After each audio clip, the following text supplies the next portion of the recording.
in this second term. We're 8 months in. When you look every day, Governor, at what is happening in Washington and the moves that they're making in all kinds of arenas, from, you know, RFK Jr. and vaccine mandates. Of course, I'm sure you know Florida has ruled against vaccine mandates in the state.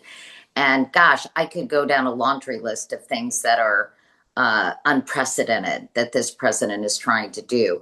I mean, how do you kind of make sense of it, or how do you process it as someone who is the chief executive of a very important state? You can't make sense of it. I mean, again, I think there are some rational people that are here and there within the government, the federal government, and I like to work with them, and that's how I, try to get things done.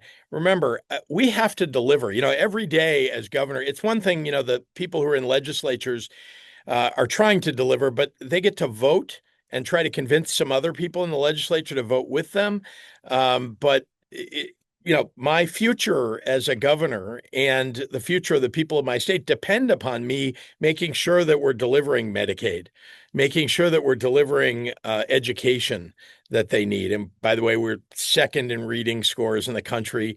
We're fifth in math scores in the country. So we've been doing that before Donald Trump showed up. Now, tearing money away from people and education and healthcare and so on at the federal level, we're left to fight on our own with no help from Donald Trump. So I can't rationalize. I can't make sense of it, honestly. What I can do is say we've got to resist, because he cares not a whit about delivering for people. All he cares about, again, is his own ego and what he thinks is good for him personally. And then the last thing I'll tell you is, there's a real danger to the country right now that's even beyond the question of invading cities with military troops. Donald Trump is distracted. He's distracted doing these little misadventures within the United States, deploying National Guard in Washington, D.C., talking about doing it in Chicago or New Orleans or New York.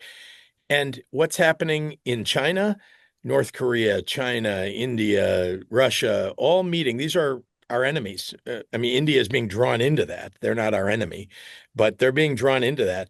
And Donald Trump is doing nothing. He's done nothing about that. He's done nothing to make sure to manage on the international level our relations, which are so important for our future national security. He's destroying NATO. He's destroying our alliances across the world. And he's doing it, again, because he's narcissist who is focused on, petty battles within the United States.